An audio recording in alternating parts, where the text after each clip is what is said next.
Class 12-এর মেয়ে, যার এখন 18 বছর বয়স হয়নি, সেই মেয়েটির বিয়ে স্থির হয়েছে আগামী 22শে এপ্রিল।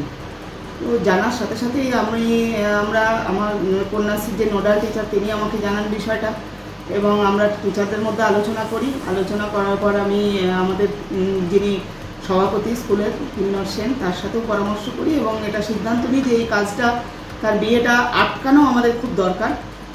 কিন্তু আমাদের এটা একার কাজ নয়, এটা আমাদের প্রশাসনকে জানাতে হবে, প্রশাসনকে সাথে নিতে হবে।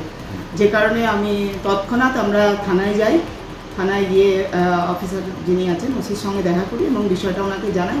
সেই মুহূর্তে ডিউটি অফিসার যিনি ছিলেন তাকে আমাদের সঙ্গে অ্যালট করেন এবং ডিউটি অফিসার সমেত আরও কয়েকজন অফিসার এবং আমি এবং আমার বিদ্যালয়ের দুজন শিক্ষিকা মিলে তার বাড়ি যাই। প্রথমে তো তার বাবা মা অস্বীকার করেন বিষয়টা, যে না এরকম কিছু হয়নি। তারপর যাই হোক ওখানকার যারা প্রতিবেশী ছিলেন তাদের ইয়েতে এবং আমাদের ক্রমাগত আমরা যখন তাকে ইন্টারোগেশন করছিলাম তো তারা স্বীকার করে যে হ্যাঁ এটা হয়েছে।